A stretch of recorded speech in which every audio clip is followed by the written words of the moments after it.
They told me this marriage would save my family, but no one warned me it would resurrect his past.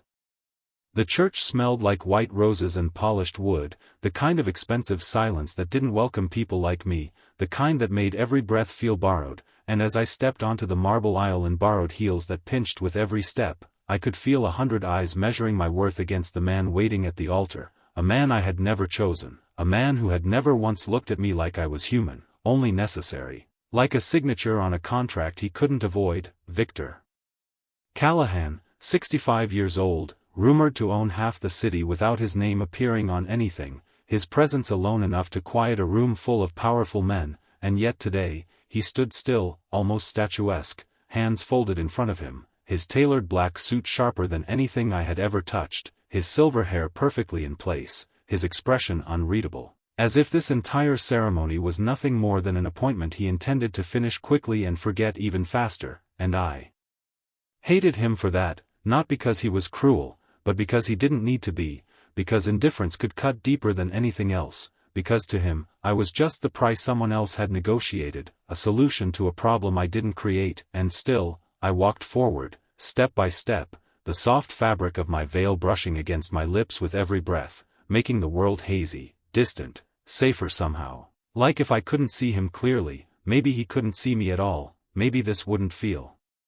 so real. Maybe I could pretend this was just another bad decision I could eventually undo, but deep down, I knew better. Deals like this didn't come with exits, they came with consequences, and I had already chosen mine the moment I said yes, the moment I traded my future for someone else's safety, the moment I agreed to stand here in front of a man who had never once asked what I wanted, only whether I understood what was required, and I did. I understood more than he thought, more than anyone here realized, because this wasn't just his arrangement, it was mine too, and as I reached the final step and stopped beside him, close enough to feel the faint warmth of his presence but not close enough to matter, I kept my head slightly lowered, my hands steady even though my heart wasn't, because fear had already done its job, and now there was only resolve, the quiet kind that doesn't show on the surface, the kind that waits, the kind that listens, the kind that knows the right moment changes everything. And when the officiant began speaking, his voice echoing softly through the high ceilings, words about unity and commitment that sounded hollow in a room built on secrets, I focused on one thing only, the thin edge of time between now and what came next, because I knew something he didn't, something no one in this room could possibly expect, and as the ceremony moved forward, as the silence thickened and the air seemed to hold its breath, I felt it, that shift, that invisible line approaching. The moment where everything would change, not for me, but for him, and when the words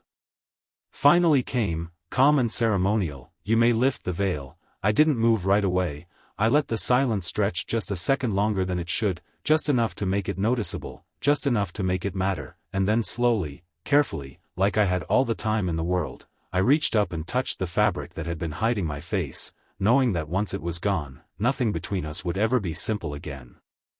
I lifted the veil slowly enough to feel every second of it, the soft fabric sliding past my eyelashes, the world sharpening into focus one detail at a time, the marble floor, the polished shoes, the faint reflection of chandeliers above, and then him, Victor Callahan, standing less than 3 feet away, close enough that I could see the fine lines at the corners of his eyes, the faint silver stubble along his jaw, the controlled stillness he wore like armor, and for a fraction of a second, nothing happened, no gasp, no movement, just silence stretching thin between us, until it broke, not loudly, not dramatically, but in the smallest shift that no one else in that room would have noticed, his breath catching just slightly, his eyes narrowing as if trying to correct a mistake, as if what he was seeing did not match what he expected, and then it hit him, I saw it happen, recognition blooming like something unwelcome, something he could not push away, his posture tightening, his hand flexing once at his side before stilling again, but not fast enough to hide it from me, and that was the moment I knew, not hoped, not guessed, knew that I had been right to come here, that this had never been just a transaction, because men like Victor Callahan did not lose control, not even for a second, not even in private, and yet here he was, standing in front of a room full of witnesses, unable to mask what flashed across his face, confusion first, then something deeper, something sharper, something that looked dangerously close to fear, the kind that did not belong to a man who ruled anything, the kind that came from memory, from something buried and unfinished, and I held his gaze, steady, unflinching, because this was the only moment that mattered, the only moment where power shifted without anyone saying a word. The officiant continued speaking somewhere beside us, his voice distant, irrelevant, as if the ceremony itself had become background noise to something far more important. Victor leaned in just enough that no one else could hear him, his voice low, controlled, but edged with something that did not belong in a wedding. "Say your name," he said, not as a question, not even as a request, but as if the answer itself might change everything. And I felt the weight of that, the expectation, the disbelief, the quiet demand for confirmation, and for a second I let him wait, not out of hesitation, but intention, because timing was everything. And then I spoke, clearly, evenly. "Elena Brooks," I said, watching his reaction carefully, watching the way his eyes searched my face like he was trying to find something that should not exist, something that should have been impossible, his jaw tightening, his composure slipping just enough to reveal the fracture beneath it. "That is not possible," he murmured, almost to himself, almost like a memory arguing with reality, and I could see it now, the past pressing forward, forcing its way into the present. No matter how much he had tried to bury it, the guests shifted slightly, unaware, impatient, waiting for the ceremony to continue, but we were no longer part of that moment, not really. We were somewhere else entirely, standing on the edge of something neither of us could undo. And then his eyes dropped, just for a second, to the small silver pendant resting against my collarbone, barely visible against the fabric of my dress, but enough to confirm whatever doubt still lingered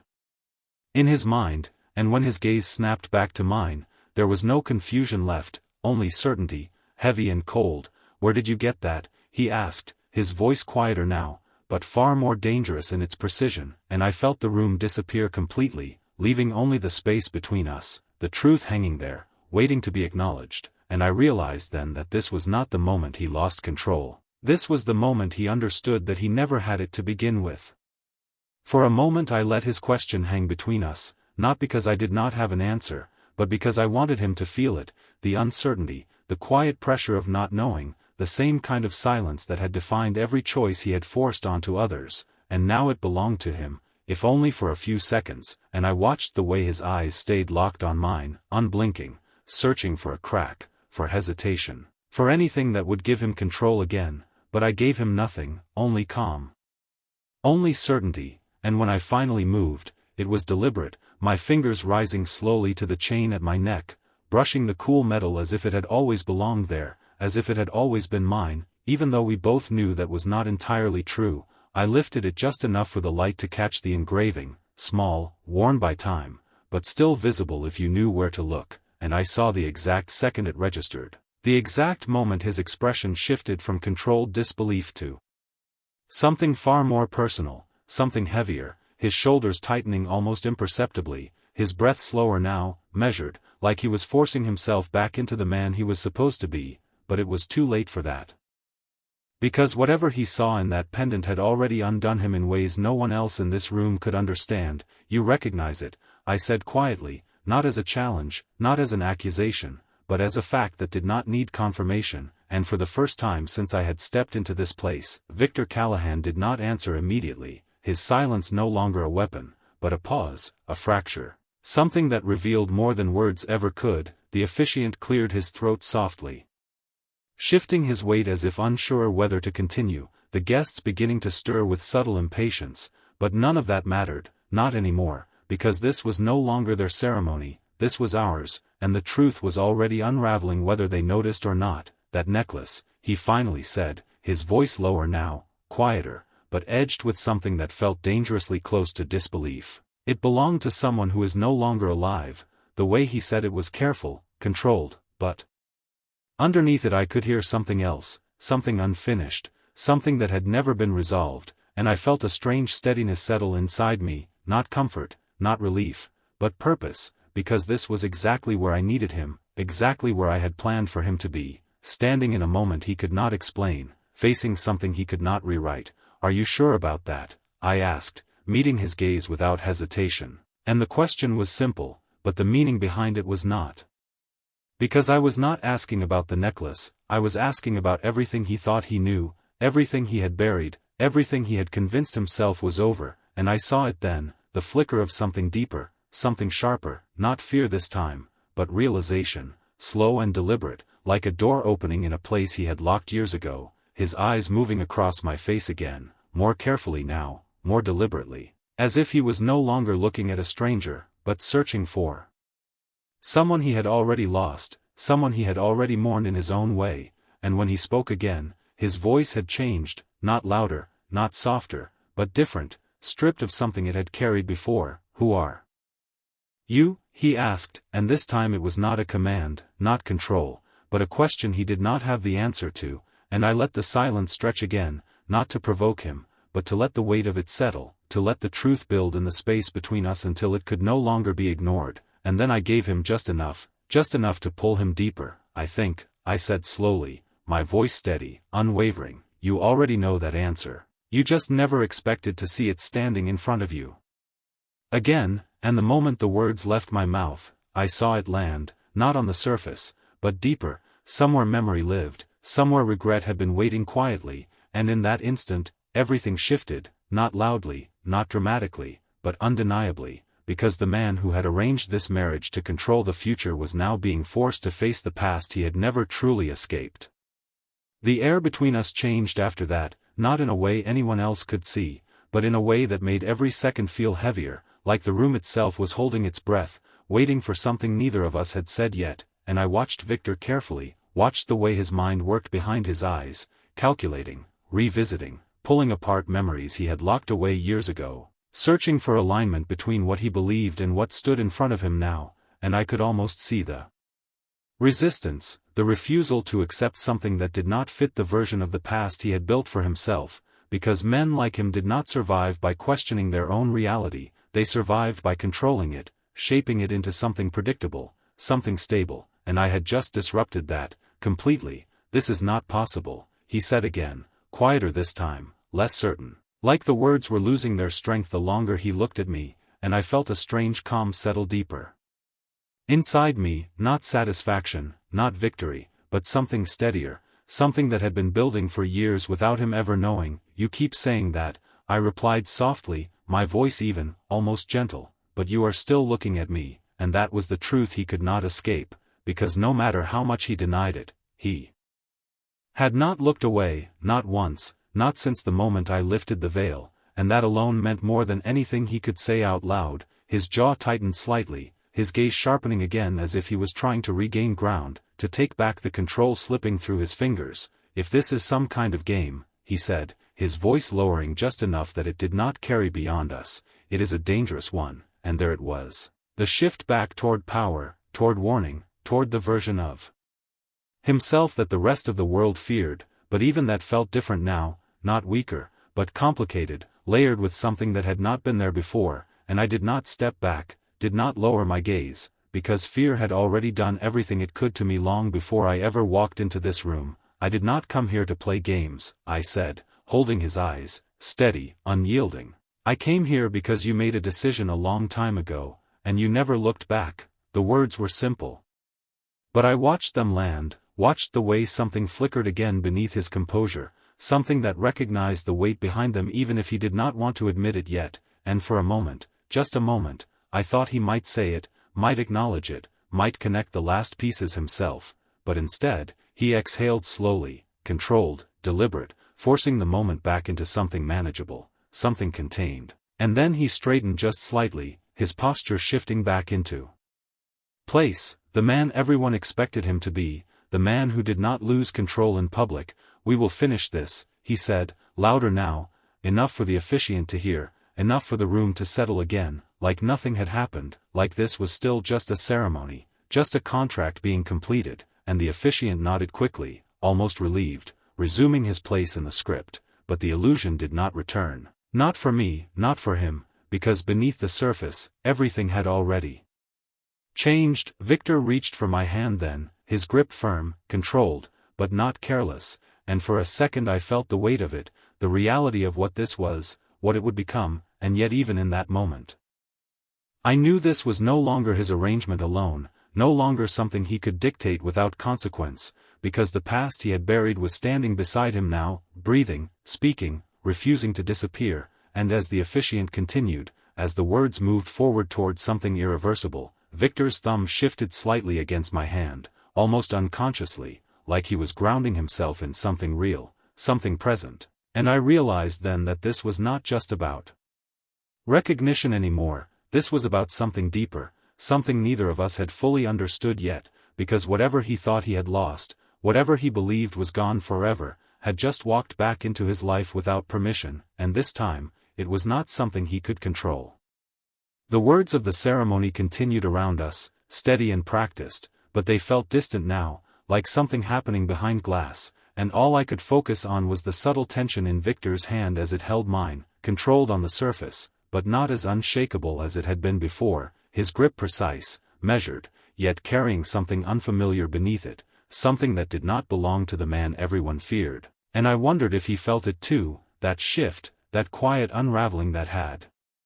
already begun the moment he recognized me. Even if he refused to name it out loud, the officiant spoke about vows, about commitment, about unity, words that sounded almost ironic in a space built on transactions and power, and when he turned to Victor, prompting him to repeat the lines, there was a fraction of a pause, so small it could have been dismissed, but I noticed everything now, the way Victor's voice, when it came, was still steady, still controlled, but just slightly slower than before, like he was choosing each word with more care than necessary, like something in him no longer trusted the automatic responses he had relied on for years. Victor Callahan, he began, his tone even, his presence still commanding enough to quiet the room, and yet I could feel it, the undercurrent, the weight behind each syllable, because this was no longer just a formality, not for him, not anymore, and when it was my turn, when all eyes shifted to me, waiting, measuring, judging, I did not hesitate, my voice clear, steady, unaffected by the pressure that once would have broken me. Elena Brooks, I said, holding his gaze as I spoke, because this was not about the audience, not about the ceremony, this was about him hearing it again, feeling it again, the name that should not have meant anything to him and yet clearly did, the name that had already begun to dismantle something he had built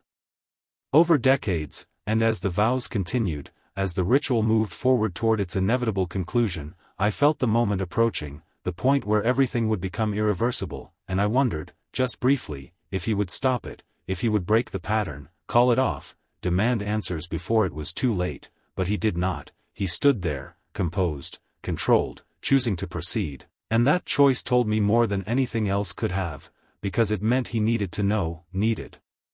to understand this in a way that could not be postponed, could not be dismissed later, and when the officiant reached the final words, the ones that sealed everything, the room seemed to still again, the air tightening around us. Do you take this woman? The question hung, formal, expected, and Victor answered without delay this time, I do, the word simple, direct, but carrying something heavier now, something layered with meaning neither of us had fully spoken yet, and when it was my turn, I matched him. I do, not because I believed in the promise behind it, but because I understood the consequence, understood what this moment unlocked, and then came the final declaration, the one that made it real, the one that could not be undone with silence or denial, and as the officiant spoke, as the words echoed through the room, Victor's hand tightened just slightly around mine, not enough to draw attention, but enough for me to feel it, enough to know that whatever control he had reclaimed on the surface was already compromised beneath it. You may kiss the bride, the officiant said, and for the first time since I had stepped into this church, something shifted again, something uncertain, because this was not part of his calculation, not part of the controlled distance he had maintained, and I saw it, the hesitation, brief but real, his eyes meeting mine with a question he did not voice, a boundary he was not sure how to cross, and for a second, the world narrowed to that space between us, the expectation, the silence, the weight of what this moment represented, and then he moved, slow, deliberate, closing the distance just enough to fulfill what was required without giving more than he intended, his touch restrained, careful, like he was aware of every implication behind it, and as he pulled back, his gaze did not leave mine, not even for a second, because whatever this had started, whatever had been set in motion the moment I lifted that veil, it was no longer something either of us could step away from, and we both knew it. Applause filled the space around us, polite and controlled, the kind that belonged to people who knew when to react and how much to show, but it felt distant, muffled by the tension that had settled beneath everything, and as Victor released my hand, only to guide it to the crook of his arm with quiet precision, I realized this was the next stage of the performance. The part where we walked back down the aisle as if nothing unusual had happened, as if this had been nothing more than a flawless union between two willing participants, and I let him lead, not because I had to, but because I understood the importance of appearances in his world, every step measured, every movement deliberate, the soft sound of my heels echoing against the marble as we moved together, side by side, yet not quite aligned, because even though our arms were linked, there was still distance between us, something unspoken, unresolved, and I could feel it in the way his posture remained just slightly more rigid than before, in the way his attention, though outwardly focused, kept returning to me in small, controlled glances, as if he needed to confirm that I was still there, that I had not disappeared the moment the ceremony ended, and when we reached the doors, when the light shifted and the outside world came into view, brighter, louder,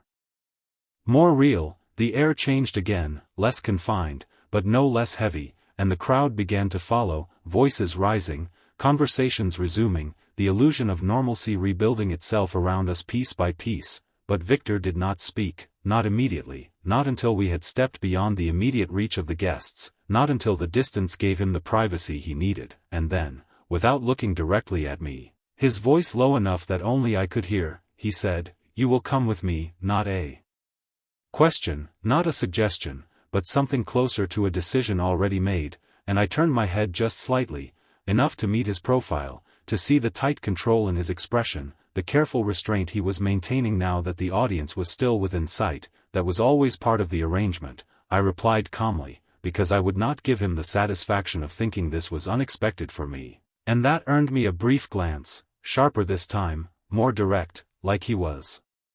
reassessing something, recalibrating, adjusting to a version of me that did not fit the role he had assigned, and for a moment, just a moment, it felt like we were no longer newly married strangers, but two people standing on opposite sides of the same truth, trying to decide who would speak it first. The car waiting at the end of the steps was exactly what I expected, dark, polished, silent, the kind of vehicle that did not need to announce its value because it was understood, and the men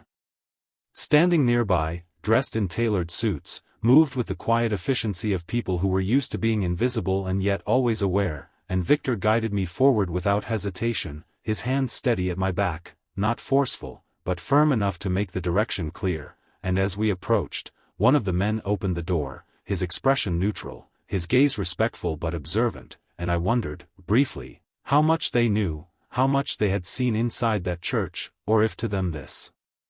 was just another day, another arrangement completed without question. Victor paused for half a second before I stepped inside, just long enough to speak again, his voice quieter now, but heavier, stripped of the formality he had worn moments ago. "When we arrive," he said, finally looking at me fully, his eyes no longer guarded by distance or distraction, "you will tell me everything," and there it was, not anger, not accusation, but something far more dangerous, certainty, the kind that did not allow for evasion, the kind that expected answers whether I was ready to give them or not, and I held his gaze without flinching, because this was the moment I had been moving toward from the very beginning.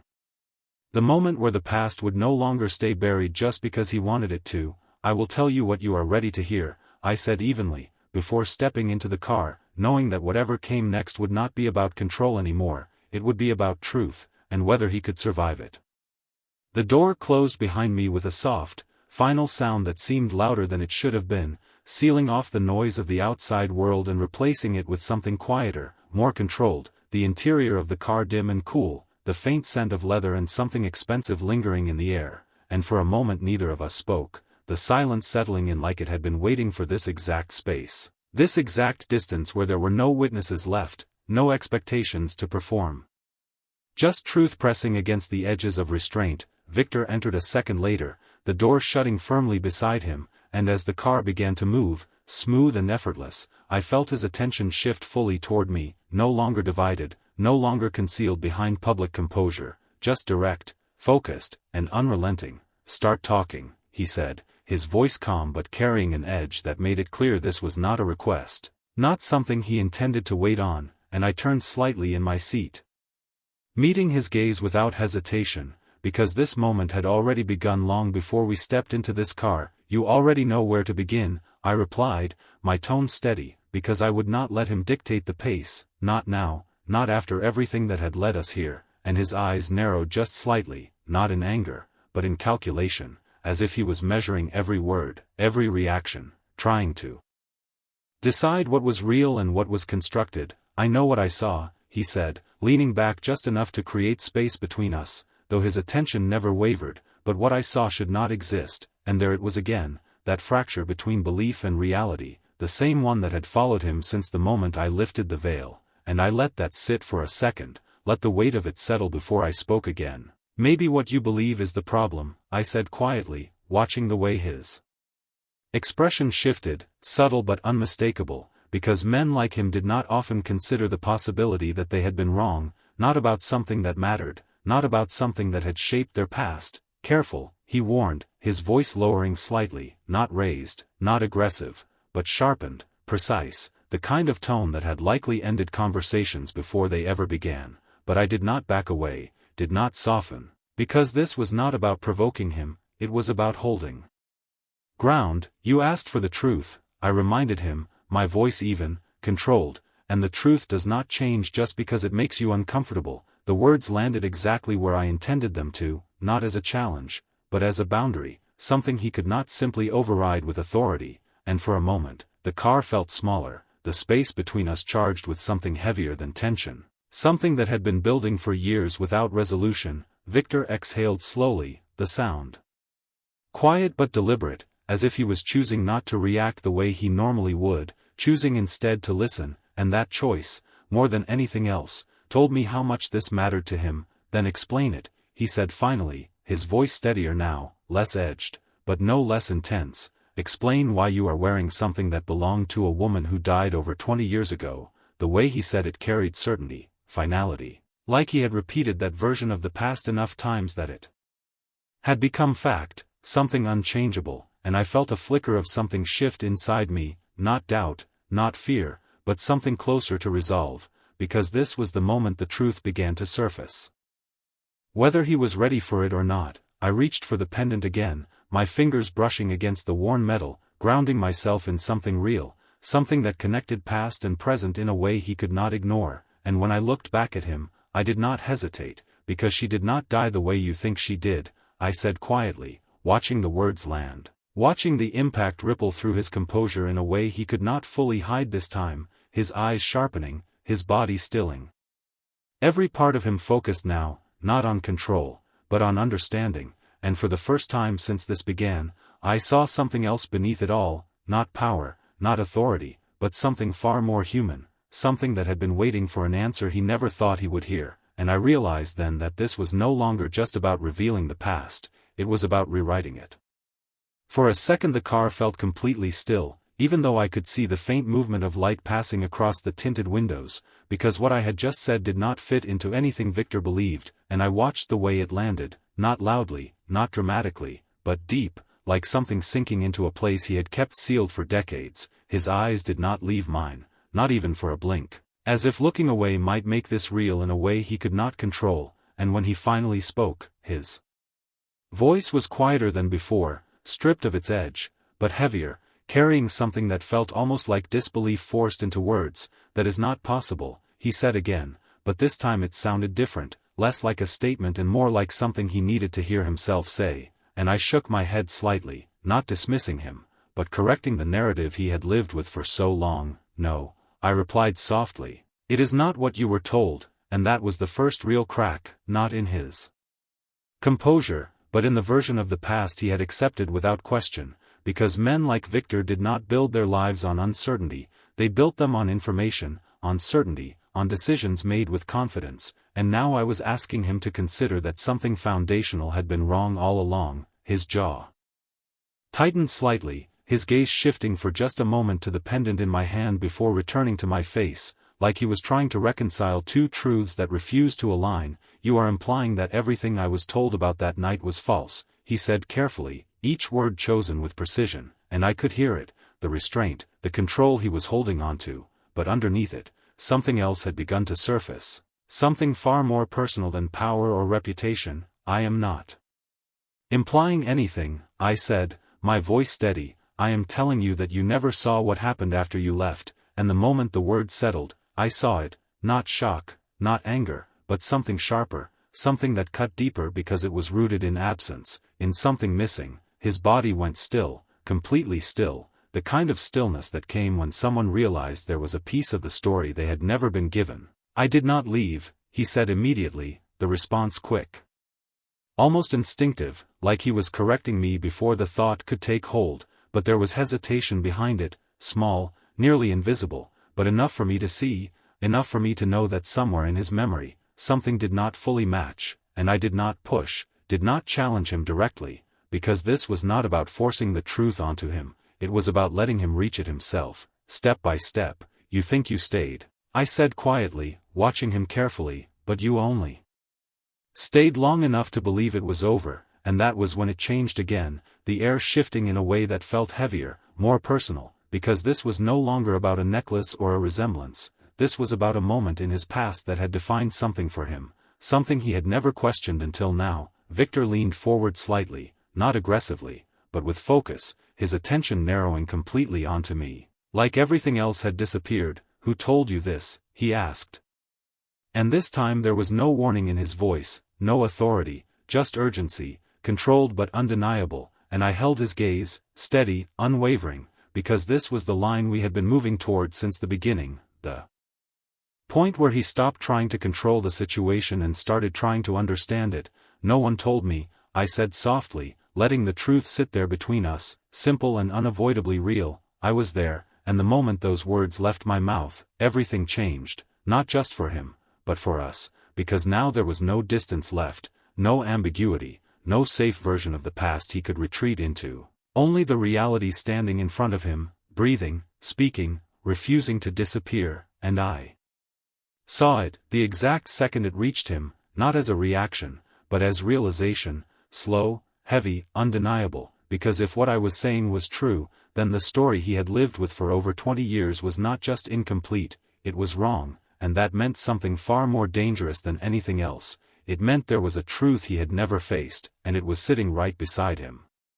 He did not speak right away, and that silence felt heavier than anything he had said so far, because this was not the kind of pause that came from control, it came from impact, from something shifting beneath the surface in a way that could not be reversed, and I watched him carefully, watched the way his expression remained composed, almost unchanged, but his eyes told a different story now, sharper, deeper, no longer searching for inconsistencies, but for truth, for something that aligned with the part of his memory he had never been able to fully close. And when he finally leaned back into the seat, the movement slow, deliberate, it was not distance he was creating, it was space to think, to process, to rebuild something that had just been broken apart. If you were there, he said quietly, his voice measured, each word placed with intention, then you are not just connected to her. And he stopped there, just short of finishing the thought, just short of saying something that felt too definitive to speak without certainty, and I did not interrupt, did not rush him, because this was his realization to reach, not mine to force. The car moved smoothly through the city, lights passing in quiet streaks outside the window, but inside, everything had narrowed to this moment, to the truth that had finally surfaced after years of silence. And when he looked at me again, really looked this time, it was different from before, not the calculated observation of a man assessing a situation, but something far more personal, something that carried weight, history, consequence. She had a daughter, he said, not as a question, but as a memory spoken out loud for the first time in years. And I felt the shift the moment the words left him, the way everything aligned just slightly more than it had before, the way the past began to take shape in a way that included me, and I did not look away, did not soften, because this was the truth he needed to face fully. Yes, I answered, my voice steady, grounded in something that had always been real, even if he had never known it, and the confirmation settled between us, quiet but undeniable, his gaze dropping for a brief second, not in avoidance, but in thought, as if he was tracing back every decision, every moment that had led him here, to